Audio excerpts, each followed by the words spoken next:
Hey everybody, movie reviewer next door here, and I'm back with another review.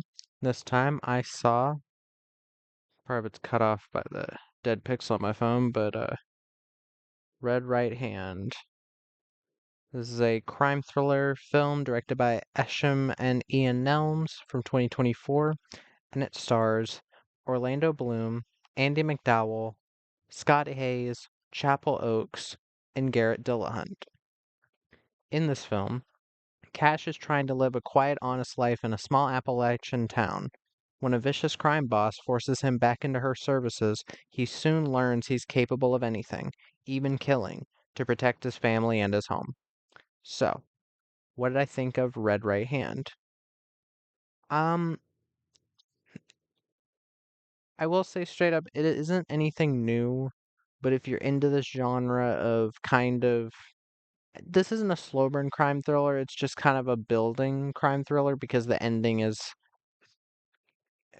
it's labeled as an action thriller. I wouldn't really call it that. It has some action scenes. The only big, like, kind of shootouty scene is at the end, kind of like their other film, Fat Man, and I'll get to that. But if you're into this genre, I think you'll be pretty satisfied with how well it's done. But let me get to the cast. Orlando Bloom plays Cash. He's the uncle of this girl, Savannah, and he's coming back home to his brother-in-law, Finney. And Orlando Bloom is an actor I'm kind of up and down with. I haven't seen the Lord of the Rings movies or Pirates of the Caribbean movies in forever, so I really can't comment on that front. Um, I remember liking him in Troy. I enjoyed him in Three Musketeers. I still wish that I'd gotten the sequel, but guess it never will. Um, he was decent on Unlocked with Numira Pace. Uh, Romans was he wasn't the reason I wasn't super into that film. I gave it a watchable, but it really didn't go any further than its premise really. But like I don't hate him as an actor. I just think he's an actor that doesn't get good leading roles or good leading performances. But here I think he does a pretty good job, and even though he's Australian, I think he's doing a pretty good job with the Appalachian accent. Andy McDowell plays Big Cat. She's a big drug kingpin around those parts. Um, I really enjoy Andy McDowell as an actress. You have to be a good actress to be able to act alongside Rosie O'Donnell playing an autistic or um, mentally handicapped woman, which that movie is painful, riding the bus with my sister. Uh, but she was still good in it. Andie MacDowell has played a villain before, but not really a main villain. She was kind of a side villain in Ready or Not, which I liked that movie. Saw it quite a bit ago. Um, Here she's a main villain, a drug kingpin, also doing a southern accent, and I think she does a pretty admirable job and gives a pretty memorable performance. And I'm glad to see that. I really have always enjoyed her in her other roles. So it's nice to see her have this. Usually with people like this, it'll be like a maniacal villain, but a villain that doesn't really stand up to the main character that much. They're just kind of rich and they make it kind of boring. But again, this is a casting that I think works. Scott Hayes plays Finney, uh, Cash's brother-in-law. Um, S- Scott Hayes is an actor that's kind of up and coming, I guess. He was in Sound of Freedom for a little bit. I didn't think he was bad in the small bit he was in that. Um, Apparently he's in Horizon Chapter 1, the Kevin Costner Western.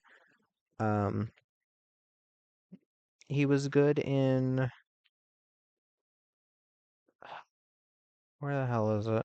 Oh yeah, The Vault. I enjoyed him in The Vault, with Francesca Eastwood and Taryn Manning. Um, but he does a pretty good job here.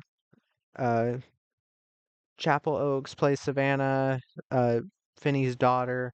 I really enjoyed her actually. She did a pretty decent job. She's clearly a younger actress, but I do think she works here. She shows a decent range of emotions. And Garrett Dillahunt plays Wilder, a preacher who used to work for Big Cat, but he's reformed and now he's just working as a preacher. I enjoyed Garrett Dillahunt a lot in pretty much everything he's in, and it's really nice in a movie like this. And right off the bat, I want to get a couple things out of the way. My main issues with this film stem from that it isn't an original story at all. This film doesn't have an original bone in its body, and that does severely handicap it a bit. Whereas the last film that these directors did, Fat Man, was a pretty original story. A kid with way too much money pays for a hitman and to assassinate Santa because he gave him a lump of coal. Like, Fat Man is fucking awesome. Just say that straight up. Like, if you need a Christmas action movie or a Christmas movie that's like out of the box, Fat Man. I would take that over Violent Night. I enjoyed Violent Night, but I did think it was lacking in, well, the pacing needed to be bumped up a bit. It is 2 hours and it should have been just an hour and a half. David Harbour is not exactly who I'd choose to play Santa. I'm not the biggest fan of him as an actor. And there weren't enough Christmas related kills, I think. There's too many kills that are just like, oh, it's him with a sledgehammer. But, anyways, Fat Man is the reason I love these directors. This film, again, is still, it's still a very good film. But I do have to talk about those things. Another, I think in a film like this where if the directors knew that they weren't doing anything really original, they would at least bump up the action a bit, like in quantity. And I know this is also trying to be kind of a similar thing to like A Fistful of Dollars, where he's trying to destroy this kingpin, this like big drug thing from the inside. So you can't really have like full scale action scenes until the end. It wouldn't make sense in the story, without it feeling very convoluted. But again, if you're gonna have a film that's like not that original in story, you could at least go all out with the action. Like PM Entertainment. PM Entertainment films usually had kind of a stock story that was a vehicle for the action scenes. And I I I kind of wish they had done this like one of those PM Entertainment films. But anyway, as for what I really liked about this film, one right off the bat, the performances, no really bad performances here, none that stick out as hard to watch or annoying, and that's a good thing. Um, Again, Orlando Bloom really killing it here. Well, Andy McDowell's killing it more than him, but he's actually acting very well. Even though he kind of started out in Hollywood as kind of a pretty boy, it's kind of interesting this thing he's going into. Um, Kind of like Ryan Phillippe, in a way, where he kind of started out as the pretty boy, the pretty like teen, like heartthrob type of guy, and he's slowly gotten into these action roles, like the Shooter TV show, um, Chaos with Jason Statham and Wesley Snipes, which I think is pretty underrated, for a Statham movie. Um, the second I thought was a pretty fun watch. Nothing amazing, but a fun watch. There's a couple Ryan Phillippe movies I have on my watch list I definitely have to get to at some point because I do enjoy him as an actor.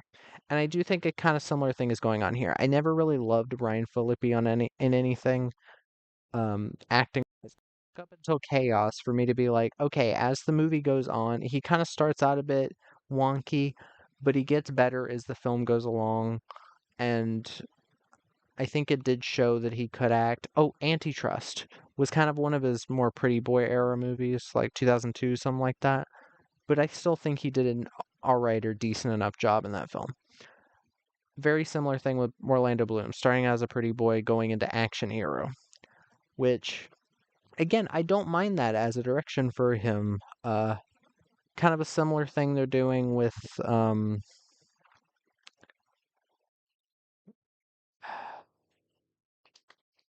what's his name? Dylan O'Brien, where you have him starring in kind of teen, uh, like young adult novel stuff like Percy Jackson. Or, oh my God, I got him mixed up with Logan Lerman. I just did that earlier today. You have him starring in Maze Runner, and then you get to American Assassin, which I quite enjoyed and would not mind watching again because there are talks of there possibly being a sequel, given that it's based on a big group of books, um, series. Can't can't word right, but here, um, performances perfectly serviceable, at least, pretty solid throughout. Again, Orlando Bloom, Andy McDowell, Scott Hayes, Chapel Oaks, Garrett Dillahunt, all doing good to great performances.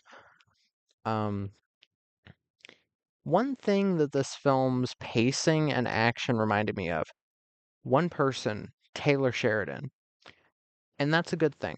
I'm not saying it's derivative. I'm saying it gave me a strong vibe of Taylor Sheridan, where Taylor Sheridan's movies are kind of about like honor and dignity and fighting for what's right, no matter what the cost. Um, and I think that that's kind of the direction that these directors went with this. And the action is kind of shot in a similar way. There's not a ton of CGI. That is one thing I will 100% give these guys. I did notice a lot of blood squibs, and it was practical for a lot of it. Very intense, very well choreographed. Even though, again, it's not very flashy, it's more like intense, like trying to be realistic in a way, kind of like Taylor Sheridan's films. Yes, there's some bits of stuff in Shaler, Taylor Sheridan films where it's a bit, like kind of stretch your brain for that. But for the most part, he sticks to gritty, down to earth violence, and I think that's what happened here. The final shootout really did remind me of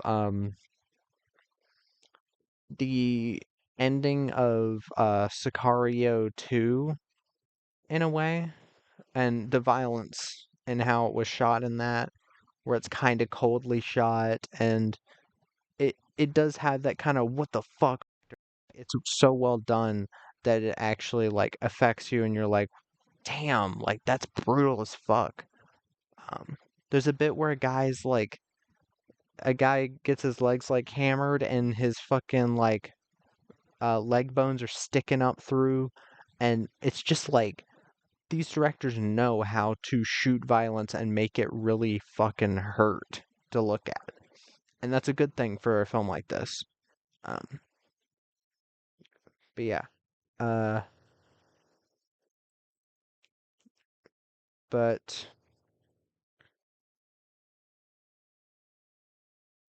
um, again, Mondo Boys, uh, did the score for this, which they've done the scores for quite a few movies that I've enjoyed. Uh, I can't. I have to. I'll have to look up on IMDb what movies that they've um right off the top of my head. They did the score for Run Hide Fight, which I think that was a really good score. Really fit the film. Um, very intense as well. They did the score for Fat Man as well. I remember the score for that being pretty good. Um, Shut In, another Daily Wire Plus film. I think that score was pretty, very pretty and moving as well. But yeah, it's very cool that they're getting all of these. Um, it's cool that they're getting all this work. And again, do a pretty good score. I wish there was an official soundtrack release. There's barely any soundtrack releases of any of the things they've ever done, which is a shame. Maybe it'll come out later. I don't know. But I do have to give them a hand because they really knocked it out of the park again. Um, Another thing, this film is kind of similar to Fat Man in the way that it's mostly kind of a build up of tension, very well done tension. This film does have a bit more action than Fat Man, quite a bit more, even though it's not a ton. It's not really the focus. Uh, then again, Fat Man was more of a, excuse me, a bit more of a dark comedy thriller with the hitman on his way to um try to kill Santa for this kid, this spoiled rich kid. Um, but yeah, it all kind of leading up to a big climactic shootout or a big climactic like battle. And I'm not saying that as a bad thing. I like these types of movies where there's this build up, especially if the characters are interesting and I'm actually into it. Um, one thing I do have to praise this director for, these directors for, is in both this and Fat Man, we have really nice eccentric villains that don't feel like everything else. They have their own quirks to them. Um, like Walton Goggins's villain in Fat Man had like a hamster that he kept with him because that's like the one keeping him alive is the thought of having to look after something, I think. And Andy McDowell likes to be very thorough with things to the point where she'll like watch somebody die, which pretty fucked. Or she'll do it herself, which that's interesting. It's a needed thing for movies nowadays, where every action movie with a villain who's like older, they won't do anything. They get their lackeys to do it, and that's kind of unsatisfying when they get their comeuppance because they aren't really doing it themselves. It's kind of boring to me. Um, but yeah, that's one thing these directors do very well. I will say one thing that this film might have done better with is a bit more eccentricity. Kind of like in Fat Man, where Fat Man took itself decently serious, but it was also kind of not really poking fun at the premise, but it realized how preposterous the premise is and kind of just knew to be a bit silly with it at times. But I mean, given that this movie is a bit more of a serious subject, but still, I could have used some more like out there-ness, but I did still really enjoy this film. Um, Again, not an original concept, could have used more action, but I did still have quite a fun time watching this, and it was entertaining and tense, which is what it's supposed to be. But yeah, that was my review of Red Right Hand. If you've seen the film, let me know what your thoughts are in the comments down below. If you have any recommendations, put them down there as well. And movie reviewer next door, out.